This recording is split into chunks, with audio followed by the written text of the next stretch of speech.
सदस्य को बताना चाहता हूं। खंड 1।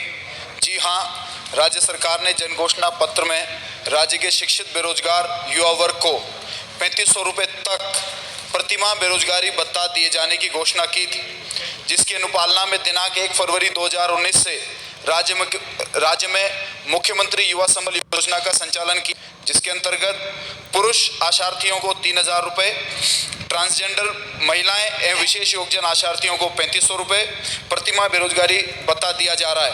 31 जनवरी 2021 को विभागीय पोर्टल पर विभिन्न शैक्षणिक योग्यताधारी कुल 15,03,834 बेरोजगार आशार्थी राज्य के रोजगार कार्यालयों में पंजीकृत हैं, जिनमें से स्नातक व अधिस्नातक बेरोजगारों की संख्या 12,24,008 है। जिलेवार सूची परिशिष्ट ए पर उपलब्ध है। खंड 2। प्रदेश में मुख्यमंत्री युवा संबल योजना अंतर्गत अधिकतम 1,60,000 आशार्थियों को भत्ता राशि दिए जाने की सीमा निर्धारित की गई है। योजना प्रारंभ तिथि 1 फरवरी 2019 से 31 दिसंबर 2020 तक कुल 2,49,433 आशार्थियों को बेरोजगारी भत्ता दिया जा चुका है तथा वर्तमान में माह जनवरी 2021 में कुल 1,59,113 आशार्थियों को बेरोजगारी भत्ता मिल रहा है। जिलेवार सूची परिशिष्ट ब पर उपलब्ध है। वर्ष 2020-21 के लिए 88,262 आशार्थियों ने आगामी वर्ष में भत्ता प्राप्ति हेतु नवीनीकरण रिन्यूअल करवाया है। जिलेवार सूची परिशिष्ट से पर उपलब्ध है। कुल 2,15,390 आशार्थियों के आवेदन प्रतीक्षा सूची में स्वीकृत हेतु लंबित हैं। जिलेवार सूची परिशिष्ट पर उपलब्ध है। 31 दिसंबर 2020 को जांच हेतु कोई आवेदन लंबित नहीं है। खंड 3। जी हां, मुख्यमंत्री युवा संबल योजना अंतर्गत स्नातक बेरोजगारों को भत्ता देने हेतु लाभार्थियों की एक वर्ष में 1,60,000 की अधिकतम संख्या निर्धारित है। सरकार द्वारा बजट 2021-22 की बजट घोषणा संख्या 56 के अनुसार उक्त अधिकतम सीमा में वृद्धि प्रस्तावित की गई है। अब लगभग 2 लाख बेरोजगार युवा लाभान्वित हो सकेंगे। अध्यक्ष महोदय, मैं आपके माध्यम से मंत्री महोदय आपसे जानना चाहूँगा कि आपने खंड 1 में 31 जनवरी 2021 तक पोर्टल पर आशार्थी शब्द इस्तेमाल करते हुए 15,03,034 आशार्थियों का पंजीयन की बात की, जिसमें 12,24,000 स्नातक और अधिस्नातक है। और आपने खंड 2 में ये कहा कि इनमें से आप 1,59,113 आशार्थियों को भत्ता दे रहे हैं। और वेटिंग लिस्ट जो आपने बताई वो बताई आपने 2,15,390। जब आशार्थी जो पोर्टल पर 15,03,034 है, तो वेटिंग लिस्ट के अंदर आपने किस प्रकार इनको छांटा 2,15,390। और दूसरा आपने जो बताया खंड 3 में कि 1,60,000 आशार्थियों को आप बेरोजगारी भत्ता दे रहे हैं। परिशिष्ट एक के अंदर आपने अलग अलग जिलों के अंदर अलग अलग आशार्थियों के रजिस्ट्रेशन और उनको जो भत्ता दिए जा रहे हैं उसकी संख्या बताई है। तो 1,60,000 का जो गैप है, इसमें जिलों के विभाजन का क्या कोई आपके पास मापदंड है क्या? माननीय अध्यक्ष महोदय, आपके माध्यम से माननीय वरिष्ठ सदस्य को बताना चाहता हूं, 12,24,008 स्नातक और अधिस्नातक बेरोजगार आशार्थी जरूर हैं, लेकिन बेरोजगारी भत्ता उन्हीं लोगों को दिया जाता है जो बेरोजगारी भत्ते के लिए अप्लाई करते हैं। उनकी कुल संख्या 4,56,000 है। उनमें से 2,49,433 इस योजना का लाभ उठा चुके हैं। इनमें से 50,202 युवा वो हैं जो योजना का लाभ लेकर इस योजना से बाहर हो चुके हैं। 2,15,390 ये वो आशार्थी हैं जो 1,60,000 में से जैसे जैसे निकलते जाएंगे वैसे वैसे ये 2,15,000 इस योजना का लाभ उठा सकेंगे। पहले जब ये योजना शुरू की गई तब इससे पूर्व में 1 लाख को ही इस योजना का फायदा मिल रहा था। हमारी सरकार आई, आप किसी भी सवाल में अटक गए हो या आपसे सोल्व नहीं हो पा रहा है, बस आपको उस क्वेश्चन को फोटो लेना है, क्वेश्चन को क्रॉप करना है, 5 सेकंड के अंदर आपको उस क्वेश्चन का वीडियो सॉल्यूशन मिल जाएगा। फिर चाहे आपका क्वेश्चन होमवर्क का हो या सीबीएसई बोर्ड का हो, यूपी, बिहार, महाराष्ट्र, राजस्थान, एमपी या किसी अन्य बोर्ड का हो, चाहे आईआईटी, जेईई, नीट या क्लास 6 से 12वीं का सवाल हो, इन सबका जवाब मिलेगा डाउनलोड ऐप पर। फिर कोई भी सब्जेक्ट हो, physics, chemistry, math, biology, science, आपके सभी सवालों का जवाब मिलेगा डाउनलोड पर। साथ ही डाउनलोड पर क्लास 9वीं से 12वीं तक के बच्चों के लिए चल रही है इंग्लिश और हिंदी मीडियम में लाइव क्लासेज, यानी अब पढ़ाई होगी डाउनलोड ऐप पर। 3 करोड़ से ज्यादा बच्चे डाउनलोड ऐप पर पढ़ाई कर रहे हैं, तो आप भी जाइए और डाउनलोड ऐप को क्या कीजिए, इंस्टॉल कीजिएगा। संवेदनशील सरकार है और बेरोजगारों के प्रति जो कि देश में आज हालात है, देश की अर्थव्यवस्था गर्त में चली गई और ऐसे हालात में जब बेरोजगारी बढ़ रही है, ऐसे हालात में उस कैप को 1 लाख से बढ़ाकर 1,60,000 किया। 1,60,000 के बाद में अभी उसको बढ़ाकर 2 लाख किया।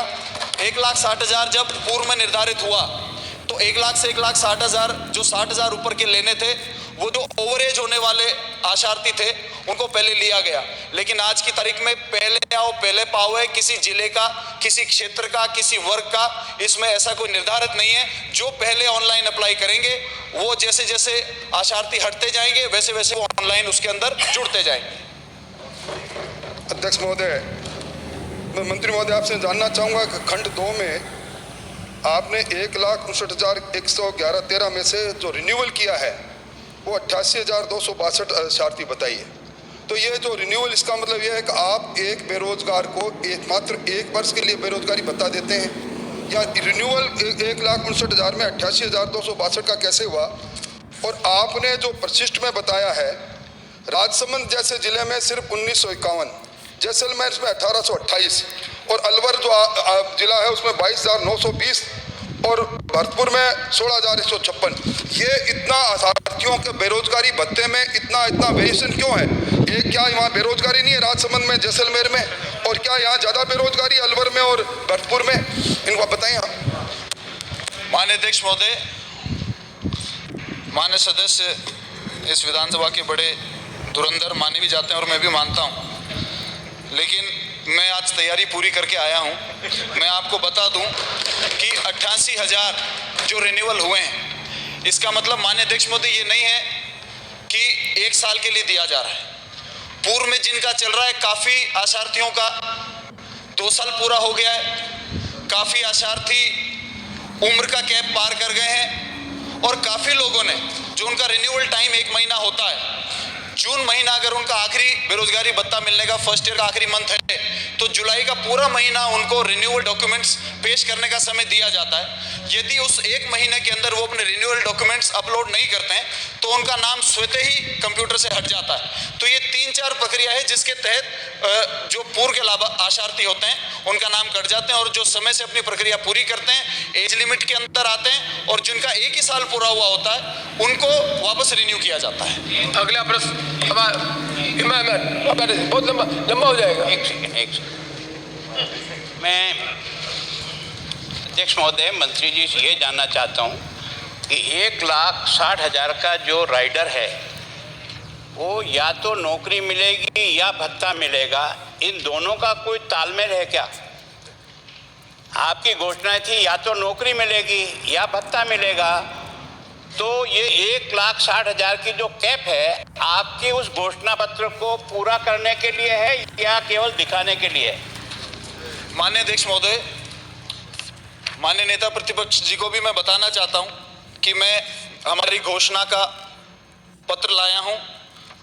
10 श्रम एवं रोजगार बिंदु नंबर 1, शिक्षित बेरोजगार युवा वर्ग को 3,500 रुपये प्रतिमाह तक बेरोजगारी भत्ता दिया जाएगा।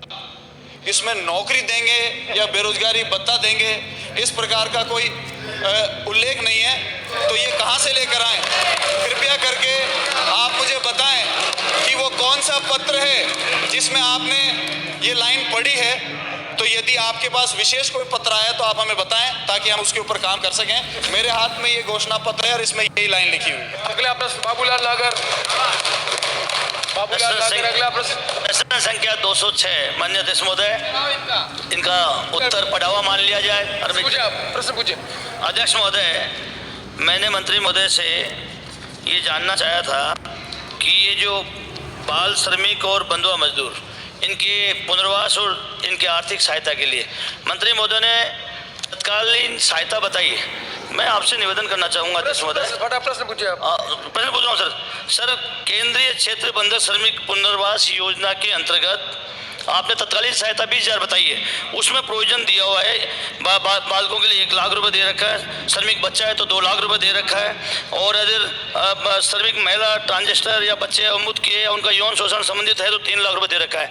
इसमें ये प्रोविजन है सर कि इनकी एक न्यायिक प्रक्रिया चलती है, उपखंड मजिस्ट्रेट के यहाँ समरी ट्रायल होती है, उसमें दोष सिद्ध पाया जाता है तो ही इनको दिया जाता है। तो मैं मंत्री जी से पूछना चाहता हूँ कि ये जो आपने संख्या बताई है, क्या इनके खिलाफ उपखंड मजिस्ट्रेट के यहाँ कोई ट्रायल चल रही है? ट्रायल चल रही है तो कितनों को सजा, दोषी हो गए, वो कितने लोगों को लाभान्वित कर दिया, ये बता दें। माननीय अध्यक्ष महोदय, मैं आपसे कहना चाहूँगा, क्योंकि ये संख्या हजारों में है, जो बाल श्रमिक हैं वो उनमें 5862 केस हैं जो अभी